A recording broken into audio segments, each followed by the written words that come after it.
오늘 우리가 함께 볼 말씀은 시편 46편 1절부터 7절까지의 말씀. 46편 1절부터 7절까지의 말씀을 제가 봉독합니다.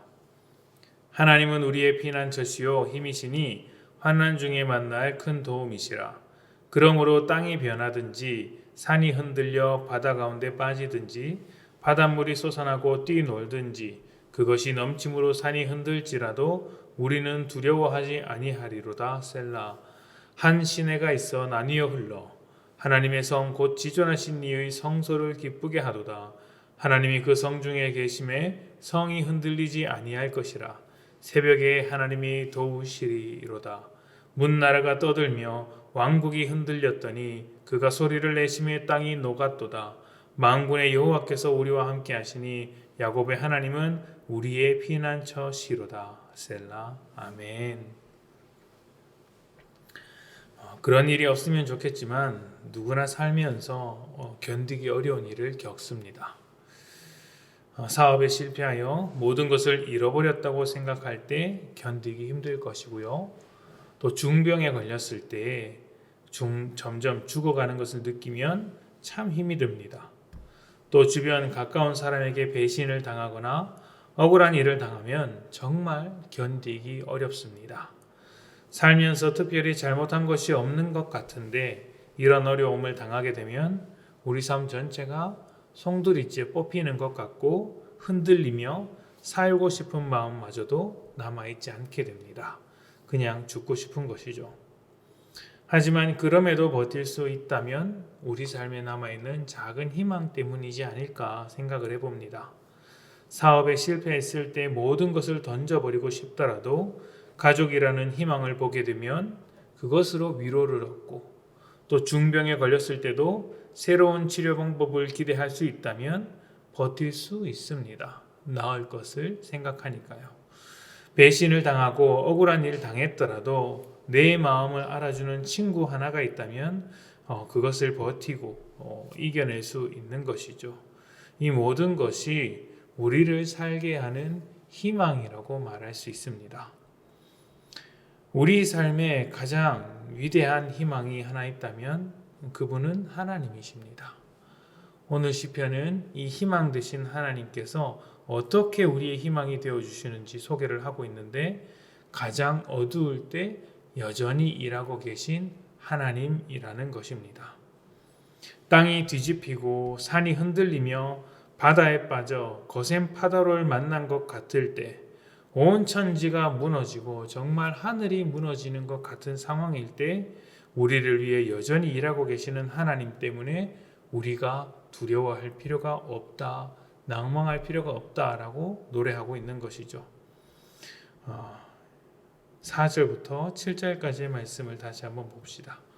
한 시내가 있어 나뉘어 흘러 하나님의 성 곧 지존하신 이의 성소를 기쁘게 하도다. 하나님이 그 성 중에 계심에 성이 흔들리지 아니할 것이라. 새벽에 하나님이 도우시리로다. 문 나라가 떠들며 왕국이 흔들렸더니 그가 소리를 내심에 땅이 녹았도다. 만군의 여호와께서 우리와 함께 하시니 야곱의 하나님은 우리의 피난처시로다. 셀라. 아멘. 문 나라가 주변에서 떠들어서 왕국을 조금 흔들 수는 있지만 하나님께서 목소리를 내시면 그 땅, 그 나라들이 발딛고 서 있는 그 땅이 완전히 녹아버립니다. 성전을 흔들 만큼의 힘이 있더라도 하나님의 힘에는 미치지 못하더라는 것이죠. 그리고 그 힘을 하나님께서 가지고 우리를 지켜주고 계십니다. 놀라운 것은 성경은 믿는 자를 두고 하나님께서 거하시는 성전이라고 수차례 이야기를 합니다. 하나님께서 계시는 한 성전은 절대로 무너지지 않습니다. 반대로 하나님께서 그 속에 계시지 않으면 성전은 언제든지 무너집니다. 그러니 우리 삶에 단단하게 희망 되신 하나님을 붙들고 살아가는 것이 필요합니다. 그런데 중요한 것은 무너지지 않는다고 해서 흔들리는 일이 없는 것은 아니라는 것이죠. 성 주위에 여러 나라가 떠들면 성이 흔들리듯이 성전된 성도들도 세상 때문에 흔들리는 경우가 있더라는 것입니다. 이래저래 여러 가지 일들을 겪어서 흔들리는 일들이 있습니다. 왜 흔들리겠습니까?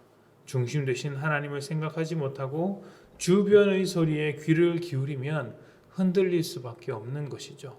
여기서 이런 소리, 저기서 저런 모양들이 나타나면 우리의 마음이 이래저래 흔들릴 수밖에 없더라는 것입니다.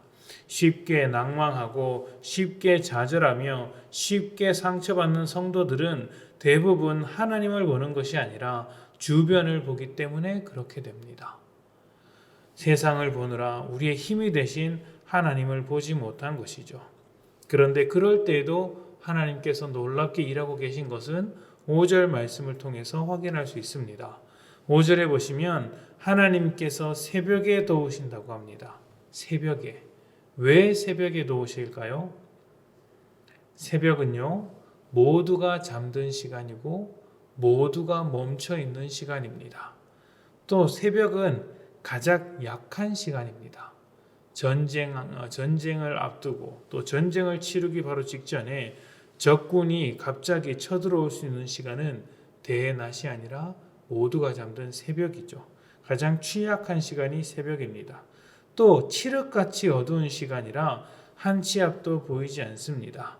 그런데 하나님께서는 바로 그 시간에 그 누구도 깨어 있지 않고 모두가 잠들어 있으며 너무나도 취약한 까맣고 앞이 보이지 않는 바로 그 시간에 하나님께서 우리를 위해 일해주고 계시더라는 것이죠.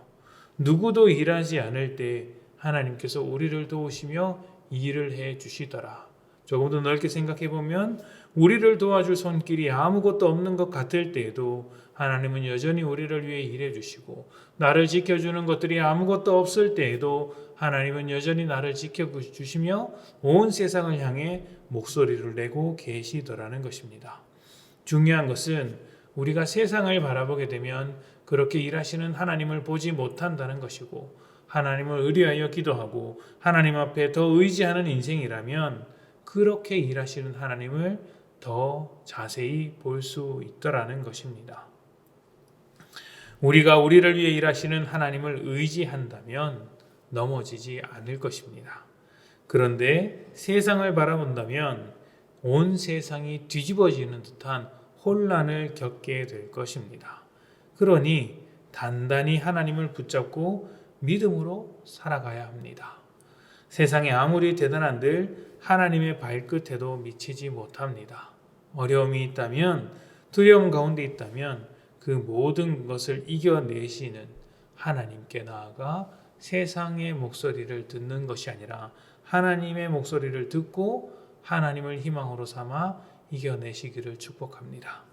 오늘 하루 찾아오는 어려움 속에서 주님을 먼저 찾아가시기를 소망합니다. 주님은 새벽에도 우리를 위해 일하고 계십니다. 어두운 세상 속에서 주님만 의지하여 평안과 축복을 누리는 귀하고 복된 성도님들 되시기를 축복합니다. 함께 기도합시다.